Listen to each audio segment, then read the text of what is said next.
I hope that you guys are able to gain something from this video and learn something new.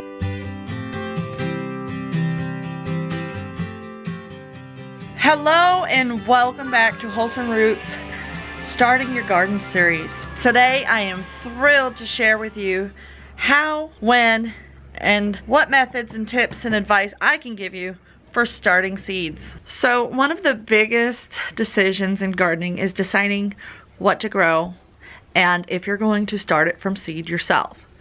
So what I recommend is, if you have the space and the time to start your own seeds, to really figure out which ones are best to start indoors before your last frost and which are kind of easier to just direct sow into the garden. So I'm going to give you a quick list of the top ones that are most likely to be sown indoors before your last frost. Some people have really wonderful south-facing windows that they can start their seeds in, or they have the ability to set up some grow lights and start their seeds there. Other people might have to buy some of these plants as starts from a local nursery or greenhouse. So my list for some spring plants that you should definitely have be a pretty decent size before you plant them out into the garden. So whether you've started them from seed in your own grow room or you've bought them from a nursery, here's my recommendation for which ones you should start. The first are going to be your early spring plants, and most of them are brassicas. So it's going to be broccoli, cabbage, cauliflower, and Brussels sprouts.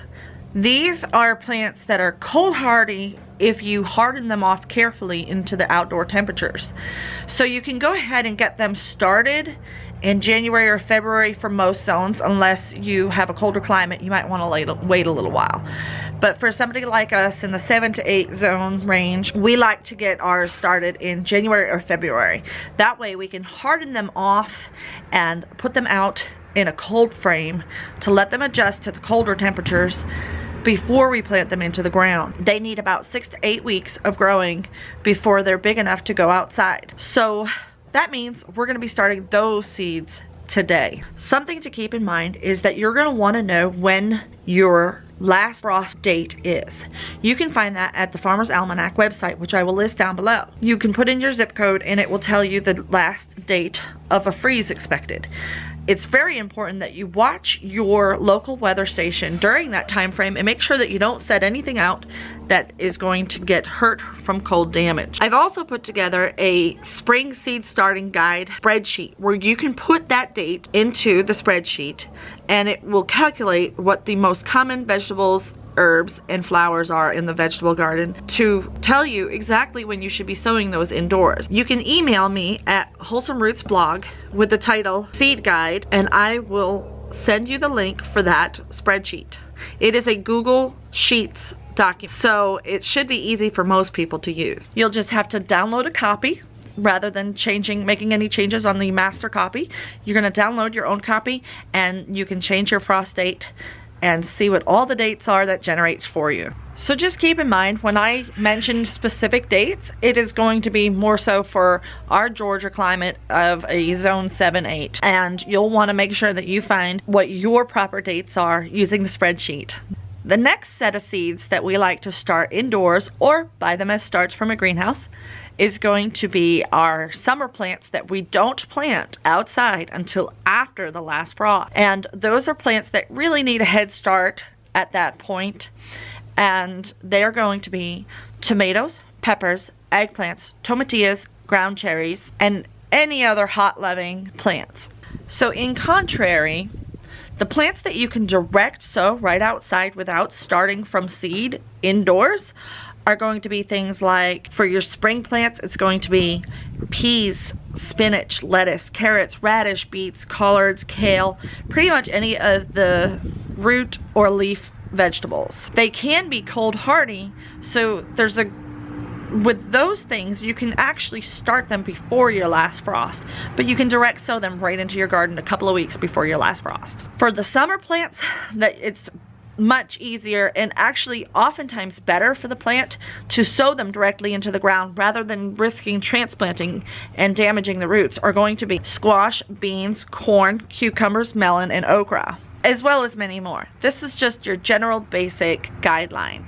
One of the most crucial things when starting seeds is to make sure that you keep those seeds evenly moist until they germinate.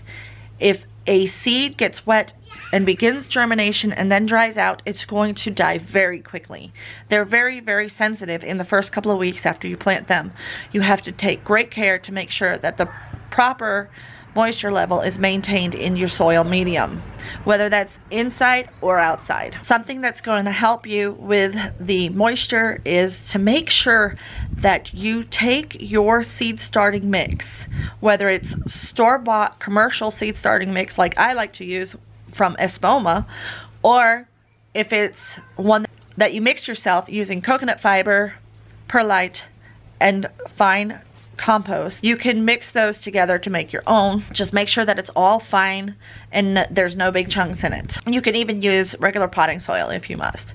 But the important thing to do is to make sure that whatever you're using, you are supposed to get it very, very moist before you begin planting your seeds.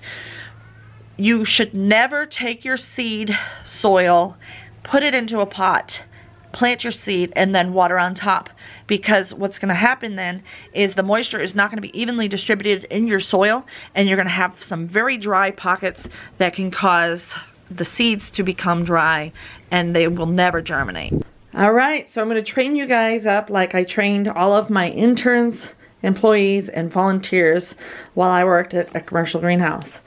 So what I like to use for my seed starting mix is this Espoma brand organic seed starter, and I do have this on my Amazon storefront, which I will leave a link down below in the description.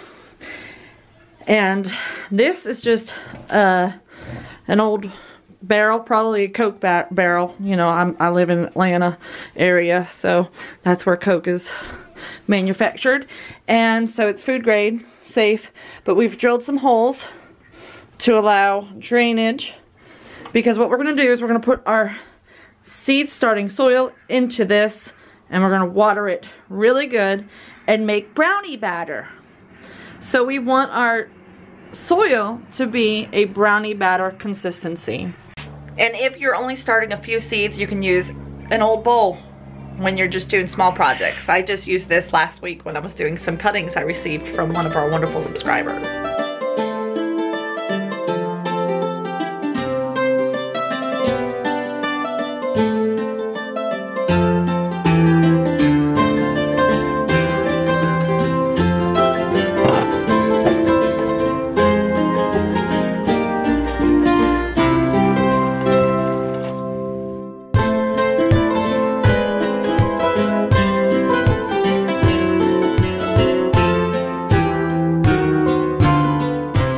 Reasons why I really love Espoma products is, for one, they've been around since 1929 making natural gardening products.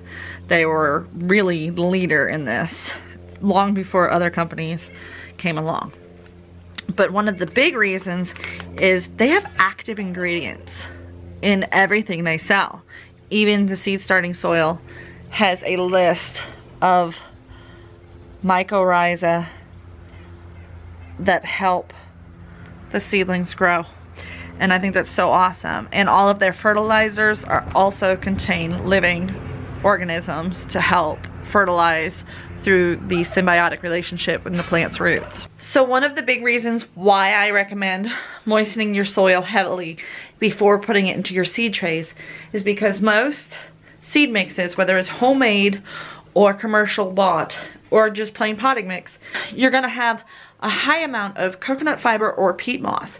Both of those ingredients, if you've ever worked with them by themselves, you'll know that they're extremely dry when you take them out of any container that they're in, and they are very difficult to hydrate for the first time.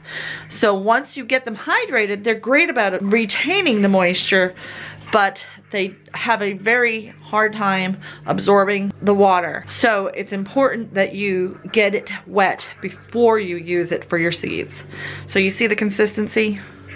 It's perfect. I can hold it together in a ball. It's not dripping down my arm wet. But I'm gonna go ahead and put it into the seed trays while I work on my pile of seeds that I'm considering which ones to start, so that it can have a chance to drain through the bottom of the seed tray while I'm doing that. Seed trays come in all shapes and sizes. You can use something as simple as some Rubbermaid containers that you drill holes into the bottom. You can use old berry boxes. You can use actual seed trays. There's numerous different ones that are on the market that are for sale that you can get. I'm gonna leave a link down below to my Amazon storefront where I have the seed trays that I like to use. I was introduced to them by the F.I.T farmer, and they highly recommended them as the most durable seed trays on the market. So you're going to go ahead and fill all of your cells up to the top. Then you're going to tamp down by dropping your tray on a table. It's as simple as that. That gets any loose air pockets removed from the soil. Having air pockets in your seed tray can result in cells that end up failing for germination. So then once everything is even, I just make sure I wipe down the top to make sure that it's not overfilled with soil, and I place it into this tray that's going to catch any water that drains off.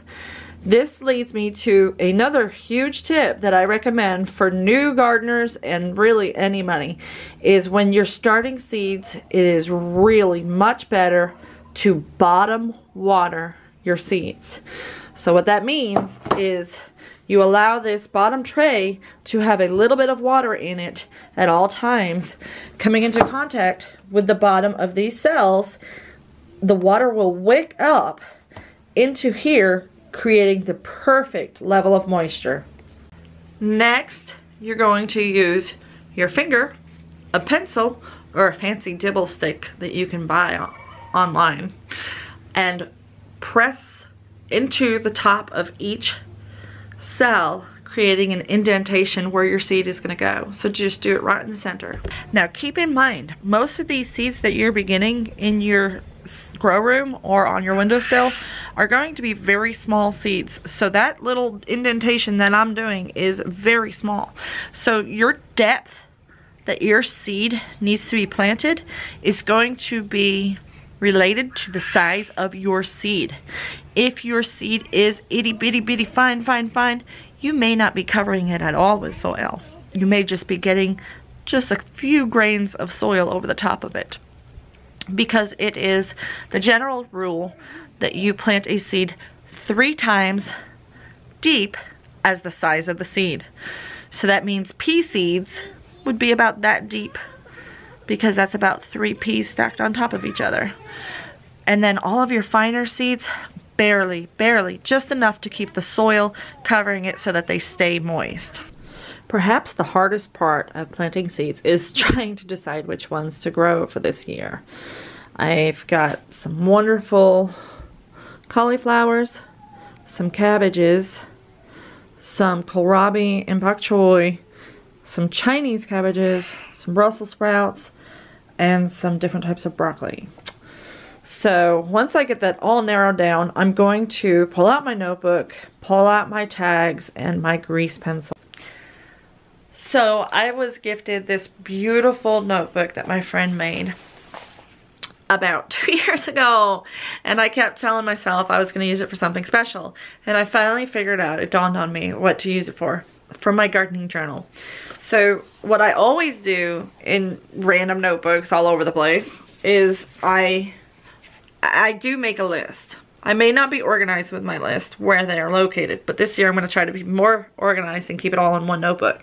So I start out my list and I title it for the season and the year, and then I say seed tray 1.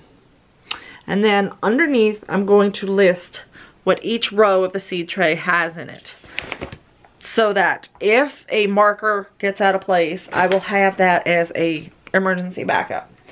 And then each row of seeds is going to get labeled with a label and a grease pencil. The grease pencil will not wash off like a Sharpie or a pencil will. Over time, Sharpies and pencils will wear off and you won't be able to see what the label says anymore. Grease pencil, highly recommend for using for your labels. Each seed cell in this size containers are going to have about 1 to 3 seeds each. If the seeds look like they're cracked or something, I'll put a good 3 in there. But if they look really healthy and robust, I usually can get away with just 1. It depends on the germination rate of the actual seed. Like tomatoes, I'm pretty good with 100% germination on those. So I am often just putting 1 or 2 seeds per cell. If it's something that has a lower germination rate, I may put more. And if it's something that can grow in a clump, like onions or lettuce, I might do up 3 to 5, is depending on the size of the cell. So just know that if you have too many seeds in one cell, you may have to snip out the weaker seedlings later on in your growth.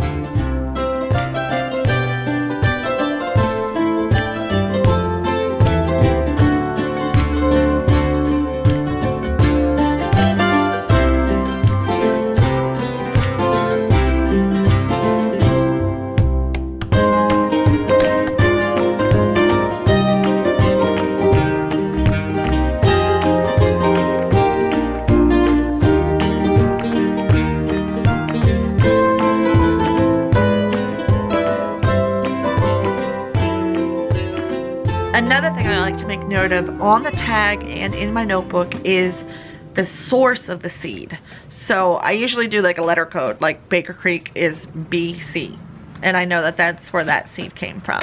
So I just pour a small amount of the seed into the palm of my hand, and I take pinches of 2 or 3 at a time, drop them into the tray. Then we're going to gently spread the soil over the top of them and give them a nice light watering on top. I do water on top the first time I water them, because when you're poking holes and planting things, there's often air pockets formed in that. And if those air pockets remain, the soil will dry out too quick. Again, we're coming back to the soil moisture. It's one of the most important things. You don't want to drown your seeds and make them too wet, but you also don't want them to dry out during their germination stage especially. Alright, so I have my tray filled out, and what a lot of people do is they use these clear, now this is old so it's kind of dusty and dirty, not as clear as it used to be, these seed trays to cover the tray and help keep the humidity in during germination. So your next big concern is going to be temperature. What temperature do your seeds require to germinate? Most things want to have a nice warm soil to germinate in, even cold weather crops. So it's a good idea to get a seed heating mat to put under your trays. We have several different brands, and I can't say that anyone has been any better than the other one. So I do have some listed on my Amazon storefront if you want to check those out. Putting your tray of seeds on a heat mat is going to help those seeds germinate. Then as soon as those seeds germinate through the soil layer, they need light, a lot of light. It's really important that if you're starting your seeds in just a sunny windowsill, make sure it is a south-facing window that gets 6 to 8 hours of light, or you're going to get leggy, stretched out plants that won't be healthy and may not make it to planting time. But the ideal situation, if you don't have a greenhouse or a nice window to grow your seeds in, is to use grow lights. Now those grow lights can be full spectrum plant lights or regular LED shop lights. We use both. There is a great video that my friend Jason at Big Bear Homestead made about the differences between the lights, so I'm going to leave a link to that down below as well. A big mistake a lot of people make with their lighting is that they keep it too far away from the seedlings. So your grow light needs to be 1 inch or 2 away from the leaves. That means you almost have it touching your seed trays at the beginning. And as it gets stronger and healthier, your light can be lifted up. We have just regular shop lights with regular LED bulbs, and we have these wonderful grow lights that are on a stand with adjustable settings, so we can raise it and lower it. This one we have to do manually, but we've set this grow area up with our seed tray to keep them warm, and we will put our seed trays underneath these lights on top of the heat mat and let them get nice and cozy, and in a couple of days to weeks we will have seedlings germinating. Another thing you can do is if you can set your grow light to turn off and on for you, you can do them on a 16 and 8 hour schedule. Lots of people have some pretty big issues with if it's too moist. So if you keep your lid on too long, the seeds will actually start to rot, or the seedlings will start to rot. Seedlings are very susceptible to dampening off, which it happens at the soil line, and it just gets to the point where there's a fungus that attacks it and it kills the seedling. So another really important thing to do to make sure that you don't have that issue is go ahead and go to the Dollar General and get you a container of cinnamon. That's right, cinnamon. Ground cinnamon. Take that and sprinkle it across the top of your soil after you're done watering in your seeds. That cinnamon actually prevents the fungus from happening and protects your seeds and keeps them healthy through their entire time in the seed tray. So you may have noticed that I only started about 7 of each of these seeds. My family will eat more than 7 broccoli plants in a year. So what I'm doing is I'm starting this tray now, and in 2 weeks I'm going to start another tray with the same types of plants, and we're going to have successive planting. Successive planting is really beneficial to your family's diet. That way they don't get burnt out of eating the same thing all the time, and it helps your garden too, because you can have things that are coming out of the garden and you're adding other things in. So keep in mind that you're not going to eat broccoli every day for 2 weeks. You're going to eat it 1 day or 2 days, and then you plant some more and you're going to have another crop of broccoli. Now you can run into trouble with the heat here in Georgia, but we like to think that we can get at least 2 growings of our broccoli in before the heat gets to be too much. Alright, I got my first seed tray started for the season. I'm feeling pretty accomplished right now. I hope that you guys are able to gain something from this video and learn something new.